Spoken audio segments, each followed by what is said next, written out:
It's time for another tale from the glass-guarded world, with Ashley as Terra Dane, the human fighter, Josh as Zartok, the tiefling wizard, and Gaston, the halfling rogue and bard. Jessica as Coral Petrichor, the Genasi druid, and Mama Sass, the half-orc barbarian and bard, and of course, Chris as Aster Fortuna, that magnificent half-drow rogue and bard. The heroes of World 83 had been hired by a tribe from the grasslands of the Belt to deal with a monstrous bird that was eating their cattle. After an incredibly thrilling and dangerous battle that nearly resulted in Zartok's death, they managed to defeat not one, but two enormous birds. Just as they began to remove the feathers, antlers, and spoils of battle, they were interrupted by an otherworldly voice coming from behind them.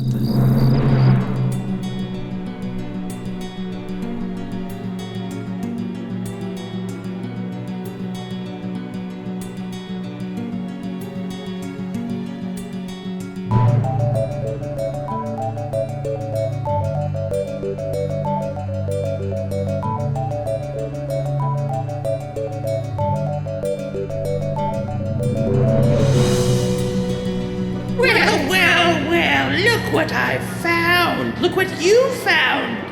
I wondered where my pretties had gotten to. It took someone long enough to dispatch them. I don't suppose you're heroes, are you? I'm gonna turn around and see what the voice is coming from.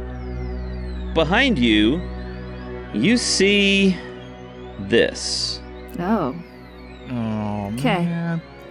Ooh, I like her look. Standing behind you is a woman.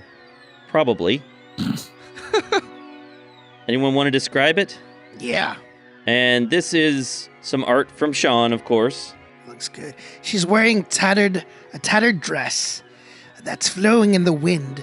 You can't see her legs. That's how long the dress is. She looks very gaunt. You can see her rib cage. She has very long, pokey fingers. And she's wearing this weird vampire cowl thing on her shoulders with a really big neck thing. And she has hair that's disheveled but tied up in a big knot with a lump on the back. She has earrings that are hooped. She has a crooked bird beak nose. And she looks like a crazy old witch who's lavender colored. Anybody have anything to add? I think that's very judgy. Looks like bad news. I think she looks pretty cool. She has a sweet manicure. Like, she doesn't have to do a lot of work. Is the dress really long or are her legs really short? Ooh. That's Or does deep. she have no legs? Who knows? She's gliding through the air, I'm assuming. So this figure watches you as the sun starts to come up over the mountains to the east, and a smile creeps across her face. Oh, poor kittens, you look upset. Does my appearance disturb you? That's so very shallow. I think you look cool. I could appear differently, of course. You can appear, however, you are. We're just a little surprised. We didn't expect to see anyone out here. I mean, I'm not a fan of the fact that you were apparently the owner or whatever of those birds and they tried to kill my friends. I'm not a fan of that. Well, you should be so happy, though. You killed my pretties so easily. I'll be very happy as well if you happen to be heroes. Well, we did kill your bird so easily, but, is there something that you are needing help with, ma'am? Coral, you notice that Zumhug has got her axe back in her hands, and she looks furious. She looks like she might charge. Hey, Zoomhoog, do you know who this lady is? You send bad birds? Oh, okay. That's fair. Yeah. Stand down. The woman says, Tisk tisk, mind your temper. and Zumhug looks like she's going to charge. Does anyone want to do anything? Tara says, mind your temper. And Okay. Is she floating in the air, this person? It looks like she might be floating off the ground, yes.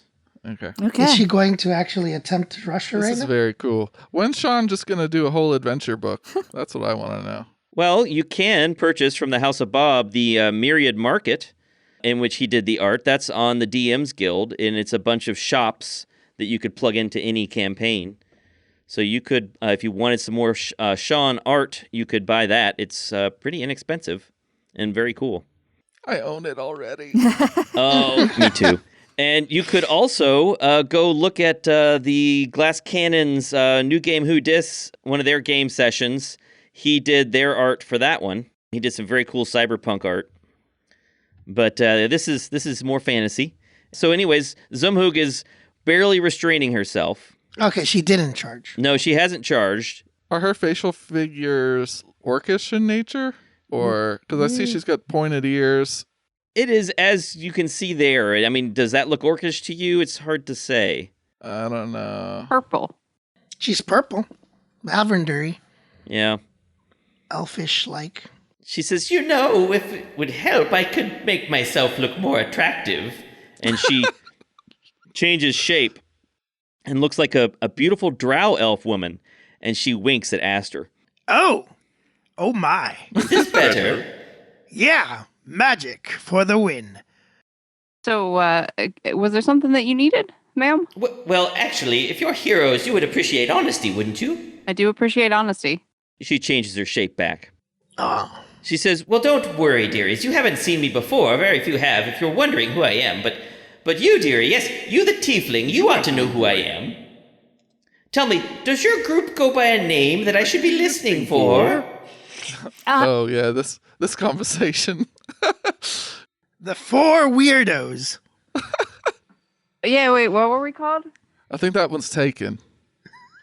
Oh, right, yeah, that was our holiday team. Oh, is that a name that was taken? Should I know this person, Mike? What is there a role I can make? A history? yeah, Arcana? make you and Coral could make religion checks. Religion. Zartok's super religious. Ooh. 18. 22. 22. Zartok seems familiar, but you're not sure. Coral, you're pretty sure this is the far off one, the goddess of magic. Oh. Oh, right. Or at least something related to that. Yeah, this is something messed up. As far as our question, I'm just going to answer. My name's Tara, and these are my friends. So you're not very clear on if you're heroes or if you're even a group then. Perhaps I've made a mistake. I mean, why do groups have to have a name? We all got our own individual names. Why do we have to have a group name? Well, it makes it easier to refer to a group of people when they associate with each other. You don't understand that. No, I get that, but I don't know that we have one. Well, in any case, I need a group of heroes who want to save the world, but you seem a bit green. Well, we've already saved one world, so there's that. Oh, really? But not this one. No, obviously not this one. This one's kind of a wreck, isn't I it? think I'll just keep an eye on you for a while, especially the red fellow. Are you the far off one? Oh, dear. I wouldn't call myself that, of course, but people have called me that. So, like, you're a goddess. You're supposed to be like super powerful. Oh, you're flattering me. I suppose you could think of me that way. I certainly wouldn't turn down some prayers. I'm not much the praying type. There are certainly plenty of opportunities for you to prove your heroism. Wars, pirates, slavers, oppressive tyrants, spider invaders from another world. Let's see what you can do and maybe we'll meet again. Perhaps in your dreams. So you know a way to save this world? Perhaps. Is it a good way? I think it's wonderful, but I'm not sure you're up to it yet. It's not like a kill all the magic users way, because that's one. Oh, no, you know. I want lots of magic users. I need them. Yeah, because that's the only way we've heard so far. They're my biggest fans. But the world is warming up. You have a solution for that? Oh, I do. I do. Are you going to tell us what it is? Not right now, my dearies. You'll find out if you prove yourselves worthy.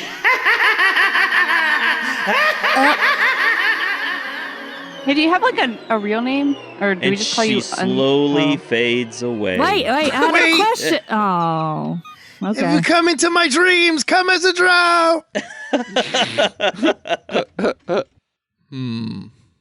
Zartok will give Coral an eyebrow while holding his jugular that's bleeding. And Coral kind of shrugs in response. he'll say, what did you say she was? The goddess of magic, the far off one. So that's probably why she was such a big fan of you. You got all your magic stuff. I got a different kind of magic. Strefok mentioned that they was considering using her as a plan to, I'm struggling to recall it.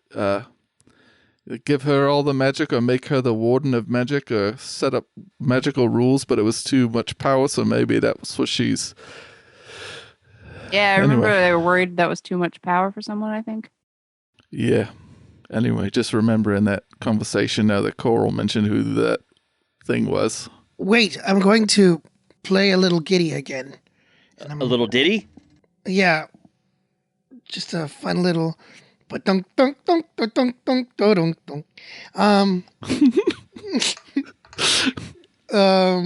Ooh. Okay, no, I did make it. Oh, man, I almost failed my performance check just now.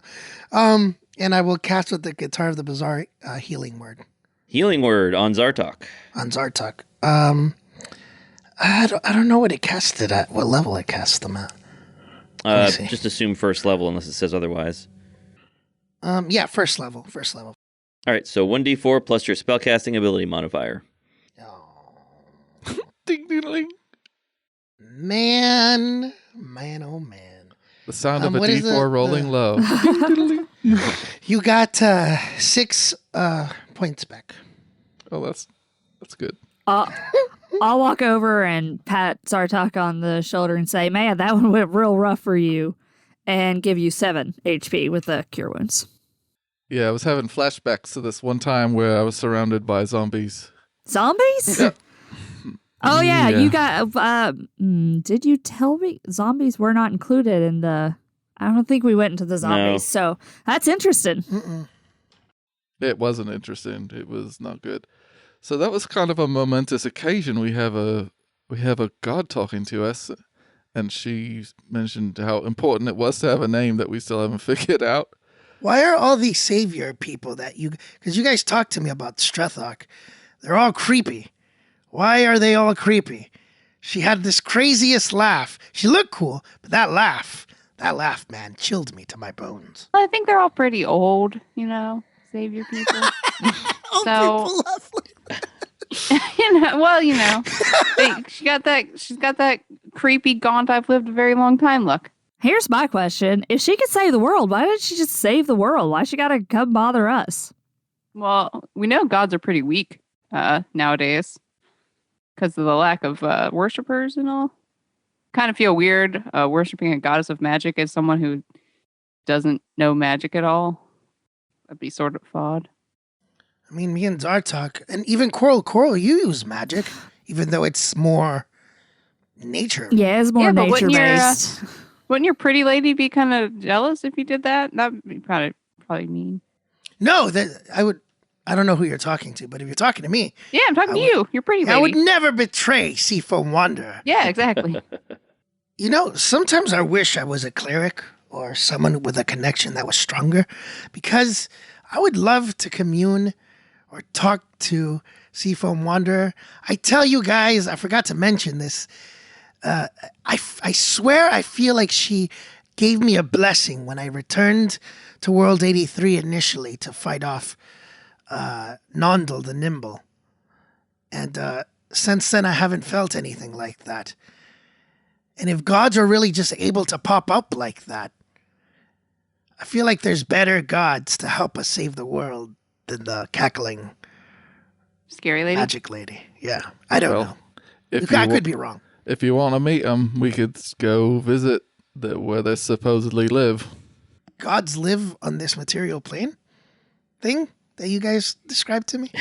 They live here in this world? I don't know. I've never been to it, but yeah. Oh, it was the mountaintop that we passed. It's called the God's Peak. It's where they... That's where up until now, I wasn't really sure that they took physical form like that, but now I've seen one. Interesting. And they live on a mountain, like dwarfs. Once you're done with removing the bird parts that you want to keep and loading them on your horses, which I presume means the antlers from both birds, the claws, and I guess some feathers. Yeah. The beaks. Yeah, Beak. some They don't really have nice- beaks. They have like wolf mouths. Oh, I don't want it. So you can take some teeth. Oh, yeah, I'll we'll take some teeth. Okay. I'll, we leave I'll rip one- out the heart of one of them Oh. and bring it to Zartok. Okay. Yeah, what Mike, what do we know about what the creatures were trying to do? Well, they were trying to access my chest cavity. Make a but, nature you know, check. 11. Yeah, you don't know. I bring it to Zartok. Zartok, Oh my god. the heart of this bird, as it was trying to rip through your chest. This is a memory that you will hold dear so that you will never forget what happened here. This is a very weird new side of you. Is there any use of this creature's heart?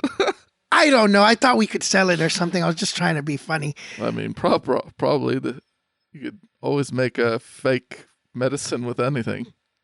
Yeah, I'm sure we could use the hearts to blend herbs or something that someone uses. I don't know. Not going in my bag. How big is this heart? You might have to hold it with two hands. It might be like a It's pretty big. Yeah, I feel like it's going to couple be a pretty big. basketballs. Yeah, let's say basketball size, yeah. I don't know if we can carry it. Well, I'll just assume that you're able to remove the stuff you want to remove and load it up. Yeah, okay. So Zumhoog meets up with Balger. So Balger recovers Bubosh, and Zumhoog leads you and Bubosh and your horses on the 20-minute ride back to the remote camp. And they drop off Bubosh there. He's somewhat badly hurt, but he'll recover. And then leads you on the 1.5 day ride back to the Falling Spear Clan main camp. Okay, so this is going to take us a couple days. Yeah, can I day get and a some half to get HP back. Yeah, so you should, prepare for resting and recovering hit points and such. But don't do that just yet in case something weird happens. But yeah, that's the plan. Unless you Right. want to stop and rest here for the night. Do you want to rest at the remote camp? No, this is creepy. Let's get out of here. Well, Oh, the remote camp. Remote camp's fine. Sorry, I'm imagining we're still up on that On the hill? So it's Oh, like- no, yeah. No, It's like remote a camp is fine. day and a half after the remote camp back to the. That's right. Back to the main camp I mean, we could at least make like half a day travel, Rest. and camp on the way. but up to you guys. Might as well camp somewhere safe. No, Yeah, I'd like that's to true. camp at the remote camp. yeah. Okay, so Especially you're going to after camp that. at the remote camp. All right, so in the morning the next day, you're going to start back toward the main camp. Okay, I'm going to expense the hit die. Yeah, me too. Hey, listeners, they were able to use up a bunch of healing spells before resting, and I think just about everyone's healed up, except maybe Tara is down to maybe a few hit points, right? Yep. Okay. So they're going to rest overnight at the remote camp and head back toward the east the next morning toward the main camp. That night, they have a small party at this remote camp. Everyone is extremely impressed and surprised that you're able to kill not one but two of these birds, and you've got the evidence with you. And in fact, that evening, as you're resting around the campfire, a large group of these cowhands all come up to you, and Zumhoog talks to them and comes back to you and says, many thanks from the clan. Clan says thank you. We pray to you. And they all bow their heads and put their hands together and silently pray to you. Many thanks, says Zumhoog. Coral looks real uncomfortable with this. Tara blushes. They give you what food they have. Well, not all of it, of course, but they give you some snacks and some soup. And you spend a relaxing evening recovering. And by the morning, Zartok is just about good as new. Maybe a few scars, but otherwise in good shape. Woo, spells. Yeah, this is a fun night. Woo! But to get my spells back. Zartok usually feels a lot better getting spells back after Yeah. using that much. Yeah, it's hard running on an empty. You head back toward the east the next morning. That heavy cloud cover continues, and in the afternoon, a thunderstorm rolls in from the west. And Zumhug wants to know, do you want to keep going through the storm, or do you want to stop and try to make a camp? The storm bring anything dangerous out here? Big, loud boom, flash. We can keep going. Okay. Zumhug continues leading you to the east through the rain and the thunderstorm. You're starting to get soaking wet. The horses don't seem real happy about it, but it is what it is. It's a thunderstorm. I've named my horse Rusty. All right, so Yeah, everybody needs a name. Starry Eyes, Rusty. so you continue eastward on your now named horses, at least some of you. Zumhug looks like she knows where she's going. With all the rain, it would probably be difficult if she weren't with you, but you're able to continue moving. The storm continues through the night, and she wants to go ahead and set up a camp. I assume that's okay with everyone, unless you want to continue through the night. That's fine. Stop. All right, so you set up a camp that night. The lightning doesn't seem to be very close, but the rain is just coming down in sheets. The horses seem nervous. But you set up a camp. She unpacks a tent from her saddlebags, and in no time, you've got a dry place that you can wring out your clothes and try to get comfortable and have a good night's rest. The storm begins to pass just before the sunrise. So that morning, you start heading out again. You resume riding to the east. Your horses weighed down with all these pieces of these giant birds. The hills begin to flatten out, and you come across a flatter region that was dry and easy to pass when you first came through, but now it's turned to mud. Your horses are stout, but they're still slowed as they plod through this terrain, making disgusting slurping noises. After an hour of travel, you come upon the remains of a campsite, and then you realize that it's yours from your journey out. As you pass by, however, the soil suddenly erupts in a shower of mud and grass, and large humanoids with the heads of hyenas charge at you, accompanied by an enormous creature that somewhat resembles a hyena, but it has a scorpion's tail. You're all surprised except for Tara and Aster, assuming Aster has attuned to that short sword of warning. Oh, wait, I am. So then I think it's also for my companions, right? You and any of your companions within 30 feet of you can't be surprised. Oh, wow. Okay, so none of you can be surprised. There's a loud ringing noise as this short sword of Aster starts blaring an alarm. And these creatures surge up out of the soil where apparently they had hidden themselves as part of an ambush. And Zumhug shouts, "Gnolls!" Oh, yeah. They went through all that trouble with burying themselves. It just doesn't work. It didn't work. It didn't work. That is rough. Oh, no. You got a short sword of warning. None of you can be surprised. We laugh at their pathetic attempts. I'm very glad we rested. Yes. Roll initiative. Yep, that's more like what I expect for my initiative. All right, so Coral, what'd you get? It's a whopping 4. All right. Zartok, what'd you get? 19. Oh, wow. Do you want to roll your new portent rolls for today? Yeah. Aster, what'd you get? 17. And Tara. 16. Okay. So here we are. Roll. That doesn't look good. So some notes. This entire area is difficult terrain, cutting movement in half, rounded down. Or put it another way, 1 foot of movement costs you 2 feet of your movement, your listed movement. I'm assuming you're riding your horses. Mounting or dismounting costs half your movement. If you want to get off your horse, it costs half of your movement. If your mount is knocked prone or killed, you can land on your feet as a reaction. Mounts can only dash, disengage, or dodge, and opportunity attacks can be made against the rider or the mount, the attacker's choice. If I'm attacking from my horse, am I at a disadvantage? No, there's no advantage or disadvantage. Okay. So Zartok, you're first. Here's the layout. You're at the back. Zumhug's at the front with Tara. What do you want to do? This looks fun. These are like hyena people? Hyena-headed people, yeah.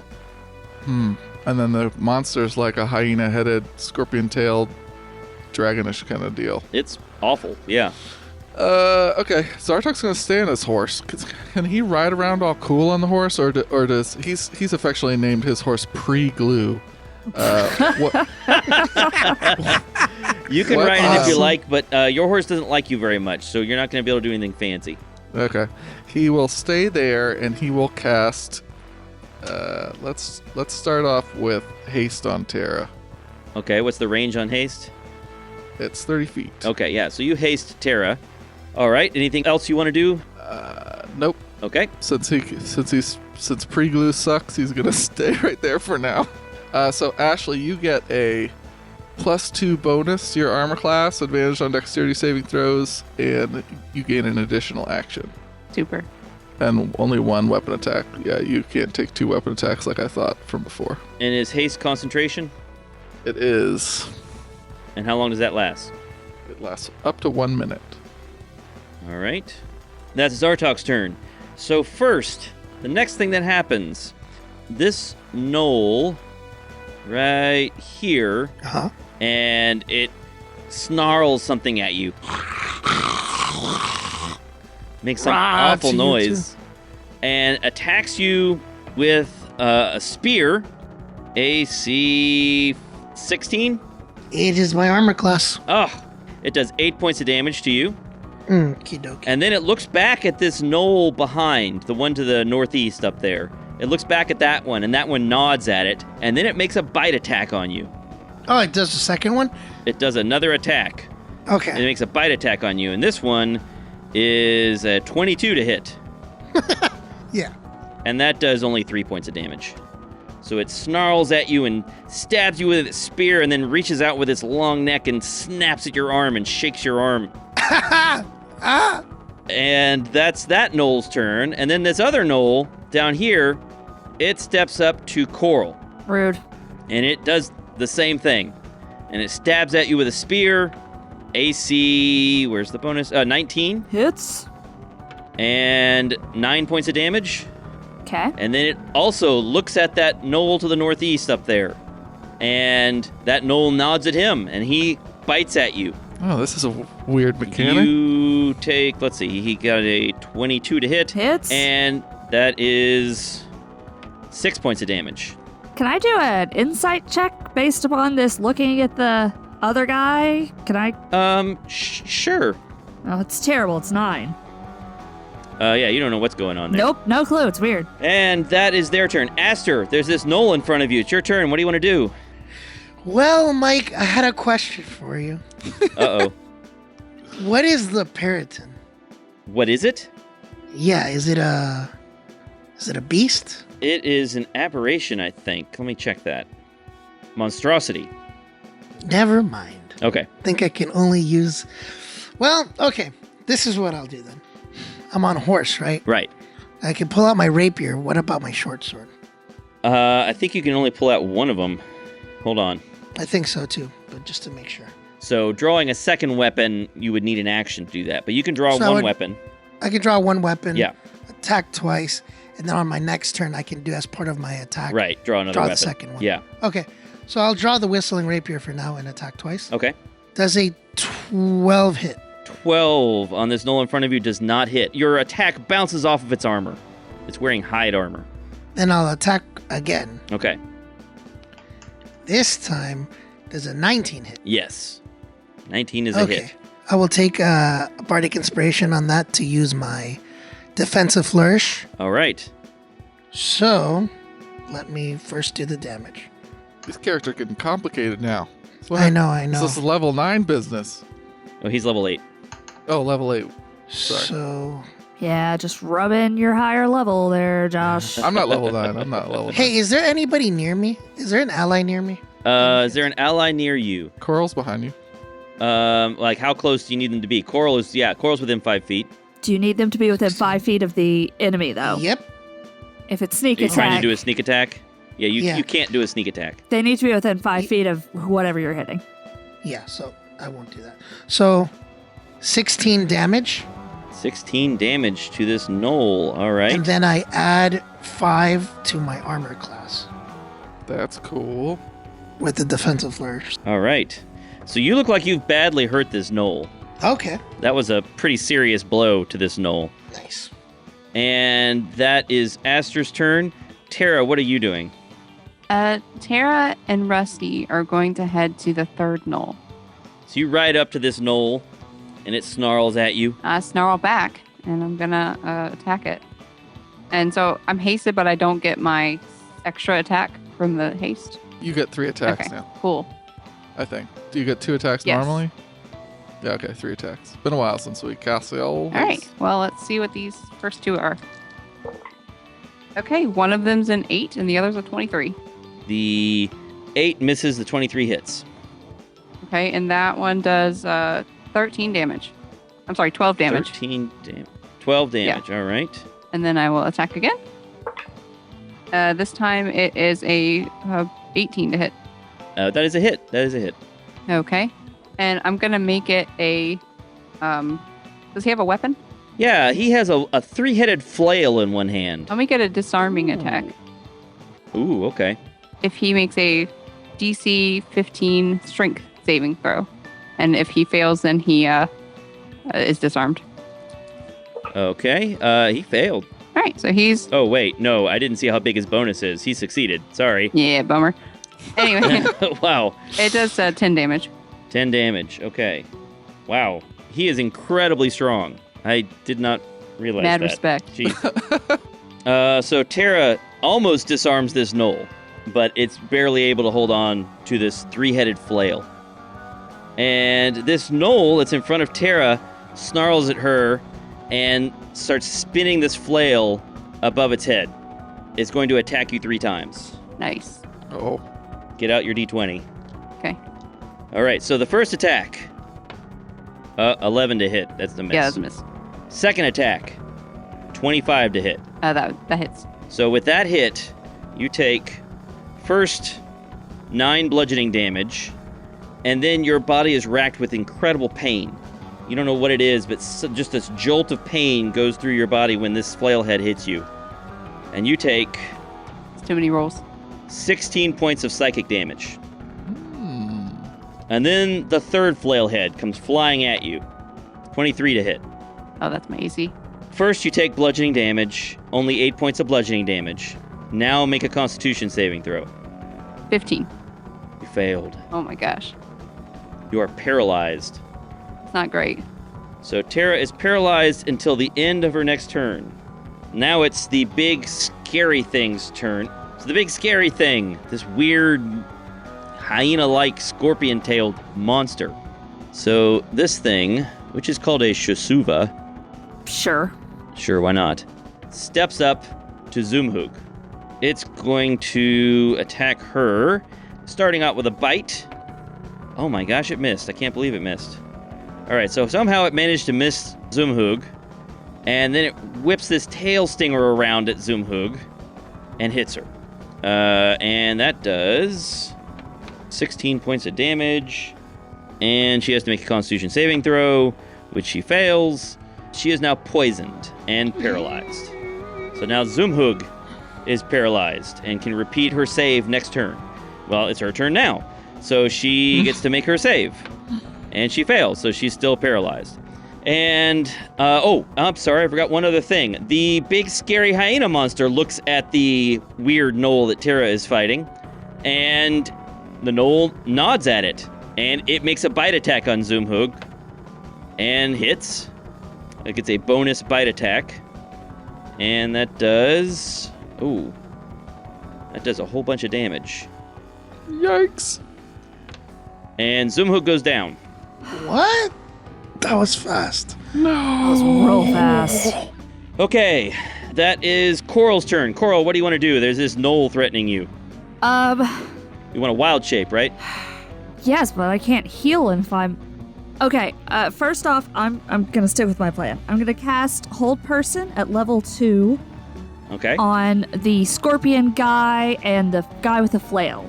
So Now, Hold Person doesn't work on monsters. It only works on humanoids, right? it's human. Or is it all creatures? I mean, are they not consider? I mean, I guess the scorpion thing's not humanoid, or Gnolls not Right. humanoids. The gnolls are. Okay, so not the scorpion thing, but the regular Gnolls, the other Gnolls I can attack. I can do this with. All of them? I don't know. I'm asking. Oh, I mean, how many of them can you target? I'm targeting 2. Yeah, so you can target whichever 2 you want. Okay, so scorpion thing and guy with the I mean, flail. okay, so hold Not on. the scorpion thing. Not the scorpion thing. Guy but on any me. of the gnolls. Guy on me and the Okay. guy with the flail. Okay, got it. So they need to make 15 saving wisdom. throws. 15 wisdom. The guy attacking you fails. The guy attacking Terra fails. Okay. Nice. So those 2 are paralyzed. Turn the tide. I am then going to, in a real cool move, leap off of my horse towards the scorpion guy and wild shape in the air into a saber-toothed tiger. Oh, cool. All right. So bonus cool. action, you wild shape, and you run up next to the scorpion thing. And do they get to repeat their saves on their turns? At the end of their turns. At the end of their turns. Okay. Zartok. All heck is breaking loose. This place is a mess. You can see that Terra has suddenly frozen in place. 2 of the Gnolls have frozen in place. Zumhug is down. What do you want to do? Zartok casts grease underneath of the scorpion creature. All right. So it makes a 14 dex save. It fails. All right, it's prone. All right, so the scorpion thing goes prone, and now there's grease. I wonder if I can create... Let me make a new layer here. What's the area of effect of grease? It's 10 feet, so it's basically it's square. So this whole area here is now grease. Anything else you want to do, Zartok? That's it. That's what I can do. The Gnoll on Aster tries to stab him again. That one's not paralyzed. And it only gets an 11, so that's a miss, right? Mm-hmm. It also takes a bite, but it misses with a bite as well. The other Gnoll, at the end of its turn, gets to try to resist the hold person and fails. And that is Aster's turn. Aster, there's this Gnoll in front of you, snarling at you, snapping at you, stabbing at you. What do you want to do? I pull out the short sword of warning, Okay. but I use my attack action to stab twice with the whistling rapier again. Okay. There's a 13 hit. It does. Because he's Nice. using his weapon two-handed and not using his shield.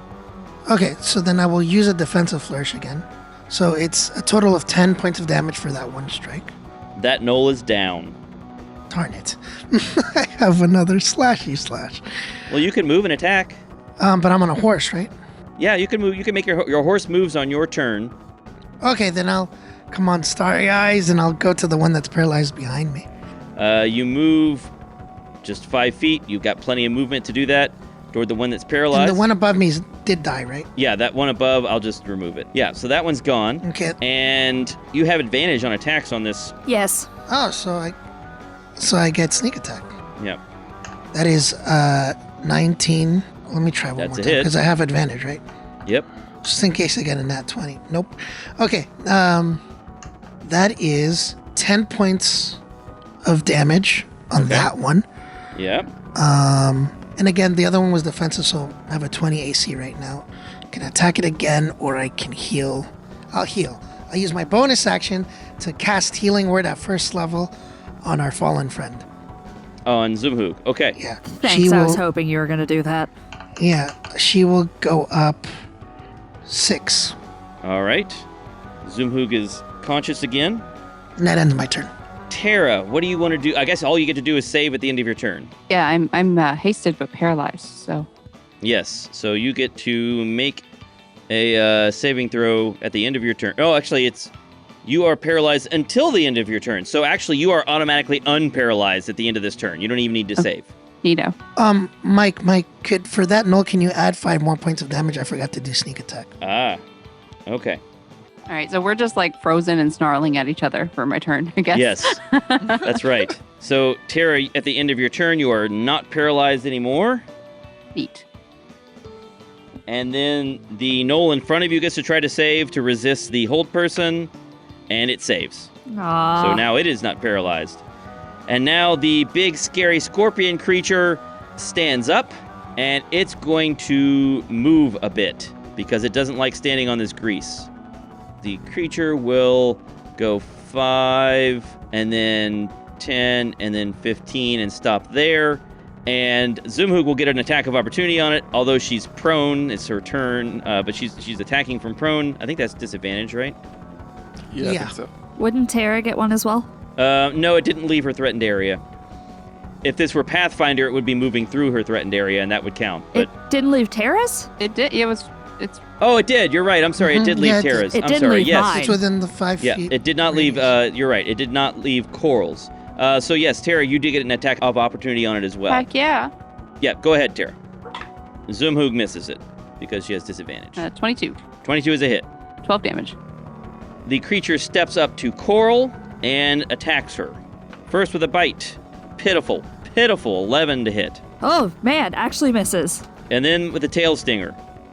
13. Hits. Oh boy, here we go. Get that saving throw ready. All right, 11 points of damage. Piercing damage. No, I'm sorry. 15 points of piercing damage. And you must make a Constitution saving throw. Now, I can't remember. With Wild Shape, I know I keep some of my stats. Do I use the Beast Constitution. But I use my the Wisdom intelligence wisdom. Yeah. Yep. Well, that's pretty good. 17. You saved. You are not poisoned. Oh, and it takes its bonus bite attack, and it gets a 22 to hit. Hits. And that is a lot of damage. 33 points of damage. No, I'm sorry. Yeah, that was right. Yeah, 33 points of damage with its bite attack. And it grabs the saber-toothed tiger and shakes it around with its big pointy teeth. Wow. Okay. First damage was 13, right? Yeah. Oh, nope. I lost my concentration then. So, hold person's gone. Okay. All right. Hold person is gone. And that brings us now to Zumhug. She's not real excited about that crazy monster down there. She's going to step up next to this less scary looking gnoll. And she's going to attack it. We have a natural 20. Wow. Go Zumhug. Zumhug! A decent hit on that weird looking gnoll. The gnoll grimaces. It's no longer defenseless though. It's not held anymore. Coral, now you get to go. What do you want to do? I'm going to drop my B shape. Uh-huh. And I'm going to cast Polymorph on the scorpion creature. Ooh. DC 15 wisdom save. Made it. Sorry. Gosh. 18. Okay. That's unfortunate. Yeah. That's all I got. Okay. I'm done. That's a really cool idea, but it saved. Zartok. Are you no longer a tiger? I am no longer tiger. I only had 4 hit points left for the tiger anyway, so I switched back. Oh, okay. Oh, is that a bonus action to end it? I think I could just end it automatically, but let me Do you double want check. a bonus action back into another shape? Reading rules. Reading. It is a bonus action to Powers. revert. So Oh, okay, I never did mind. use my bonus action to revert. All right. Zartok.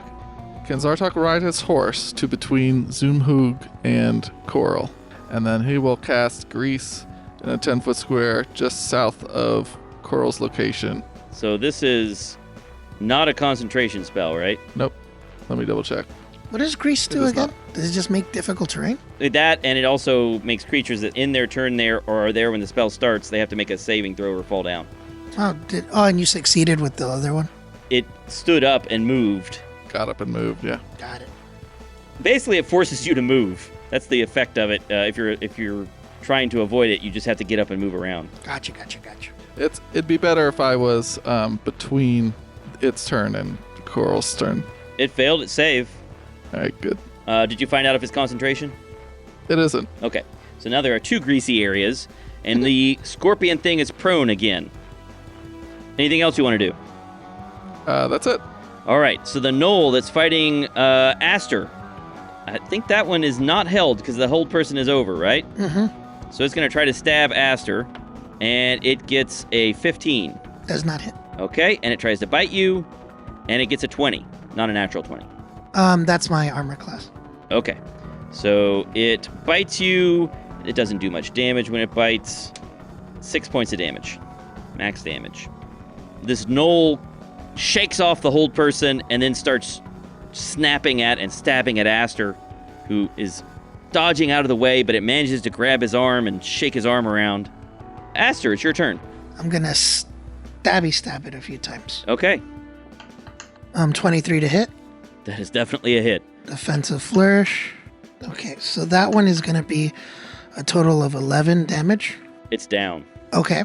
So you stab that one through the chest, and it gurgles and then falls to the ground. Now where do you want to go? Cool. That was a 5 roll, so I have 21 AC again. I'll go to the scorpion guy, You step over toward the scorpion creature. and I'm going to try to stab it twice. Second attack.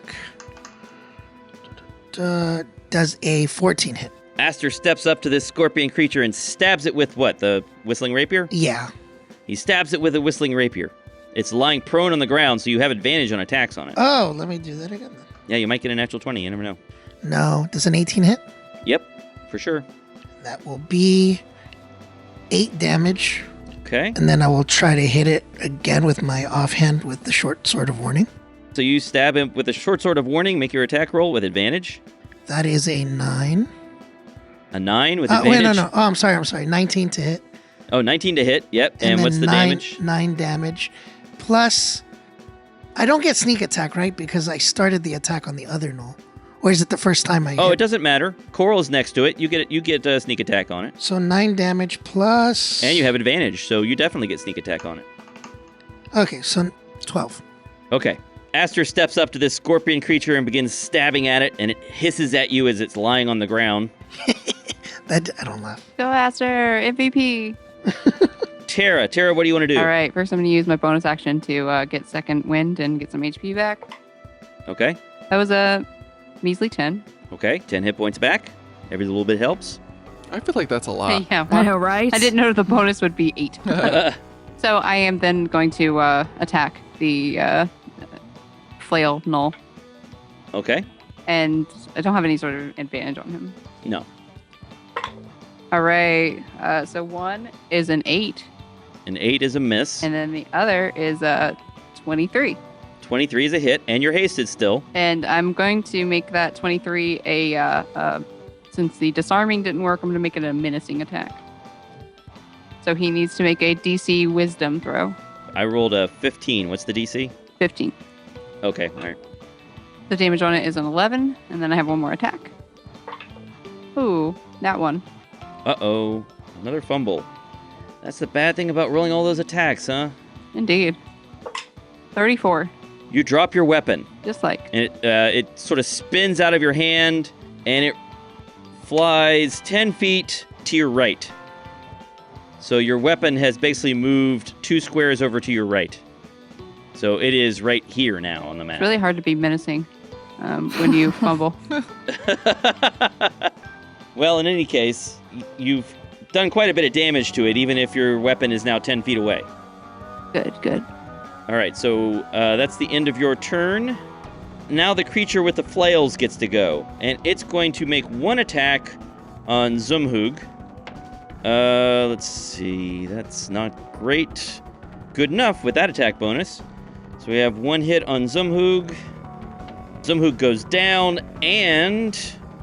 Wait, can I? Well, it doesn't matter. I'm right the beside him. Can I impose disadvantage?